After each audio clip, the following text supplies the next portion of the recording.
Saudaraku, pernahkah kita bertanya dalam hati, tapi juga kita berkata, kalau Tuhan mengasihi saya, mengapa saya harus menderita?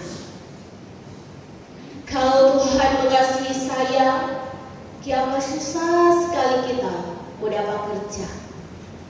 Kalau Tuhan sayang pada kita, kiapa kita berumah tangga jauh dari damai sejahtera. Tapi suami, tapi istri, tidak betul dia pegang Tuhan.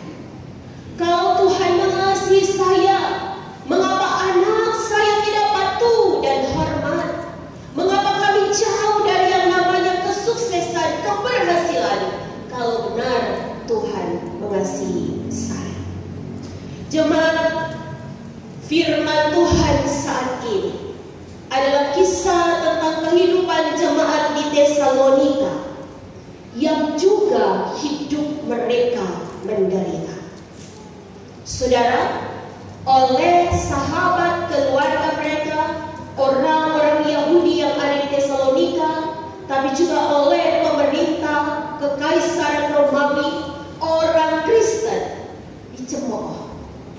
Hari-hari orang dihina, orang Kristen ditolak, mereka tidak diterima dalam komunitas, bahkan orang Kristen dianiaya secara fisik, mereka menderita.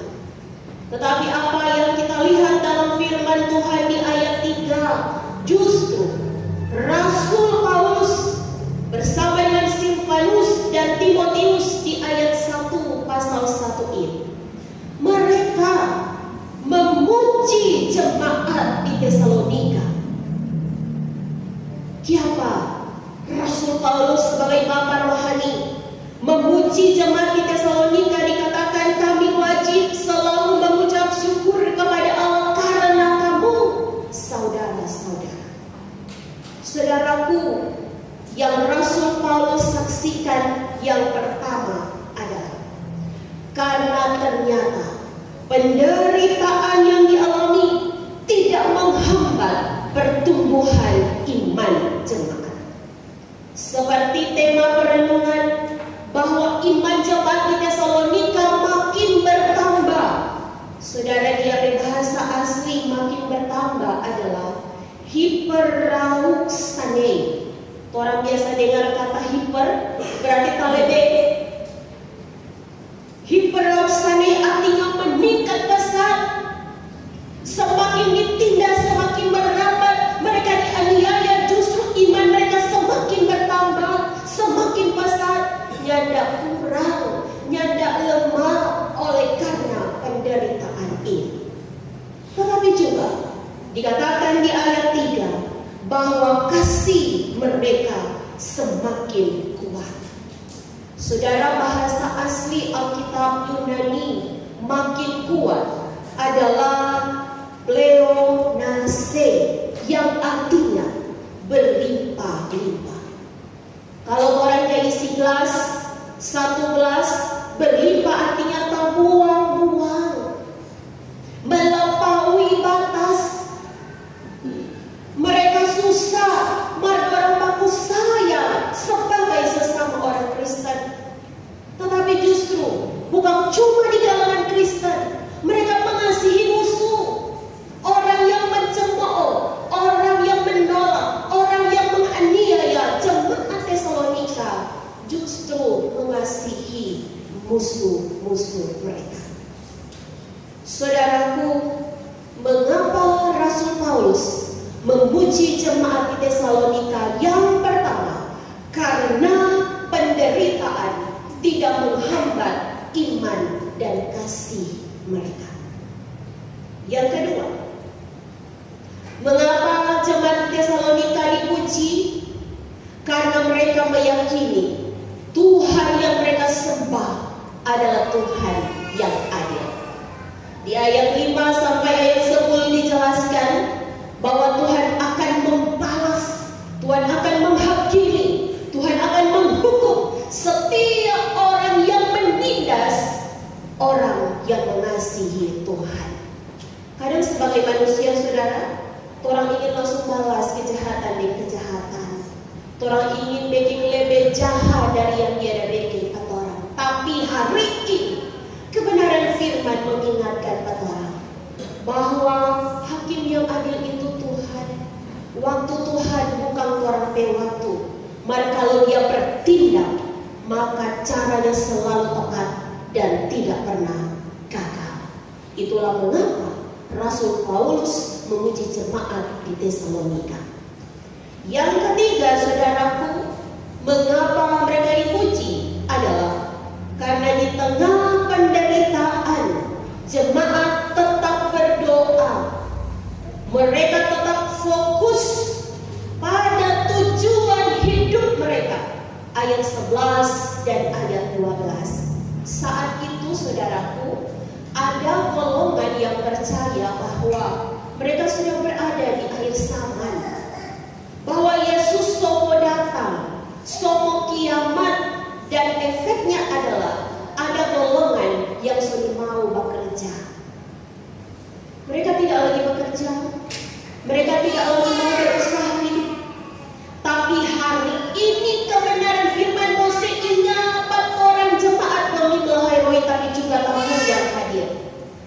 Boleh orang masih diperhadapkan dengan penderitaan, tapi mari kita tetap berdoa. Mari kita tetap fokus pada tujuan hidup kita. Mari kita tetap bekerja dengan giat. Mari kita tetap berusaha. Kita berusaha seperti perikop sesudah ini, berdoa dan bekerja. Ora et labora. 2 Tesalonika pasal 3 ayat 10 mencatat, orang yang tidak bekerja, janganlah ia makan. Saudara, ini perkataan firman, bukan kata orang tua yang anak-anak bilang jahat. Hari-hari suruh anak-anak bekerja, dia ada kerja, dia ada makan. Bukan kata bos, kata pimpinan yang harus bekerja, masuk kantor, pergi di laut, pergi di pasar, dia lalap, pergi di kebun. Tapi kata firman Tuhan, saudara, Yesus benar akan datang kembali, tetapi itu akan diawali dengan tanda-tanda. Di pasal 2 dicatat akan ada kemurtadan, akan ada banyak orang yang menyangkal Yesus sebagai Tuhan, akan ada banyak bencana, ada banyak gempa. Itu tanda-tanda Yesus akan datang. Saudara, hari-hari ini orang mengalami cuaca yang panas, dan oleh BMKG benar beberapa bulan ke depan intensitas cuaca akan panas dan hujan akan sedikit, sekitar 36 sampai 38 derajat. Karena itu pemerintah menghimbau kalau membakar sampah, apalagi di pemukiman padat di daerah Los, jaga semati supaya tidak terjadi kebakaran. Penggunaan air tanah sumur juga diperhatikan oleh karena cuaca ini. Tetapi juga banyak hal yang akan kita hadapi, baik anak-anak dalam studi, orang tua dalam pekerjaan, dalam rumah tangga, orang akan menghadapi itu. Maka pertanyaannya datang kepada kita saat ini, apakah penderitaan yang kita alami membuat kita menjadi lebih dekat dengan Tuhan? Apakah iman kita akan makin bertambah dan kasih kita makin kuat?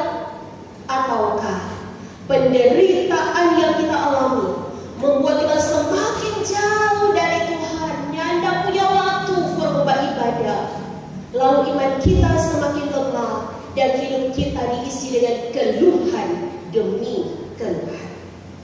Jawabannya hari ini tegas berkata, tidak. Sebagai orang yang percaya, mari kita semua berkata tidak. Sebab penderitaan yang kita alami adalah cara Tuhan untuk mendidik kita menjadi anak yang taat. Mari lihat saudaraku, kapal di tengah laut, ia tidak tenggelam karena air yang ada di sekelilingnya. Tetapi jika air itu masuk ke dalam, maka dia pasti tenggelam. Kita boleh dikelilingi berbagai tantangan kesulitan hidup, tapi kalau kita tidak izinkan penderitaan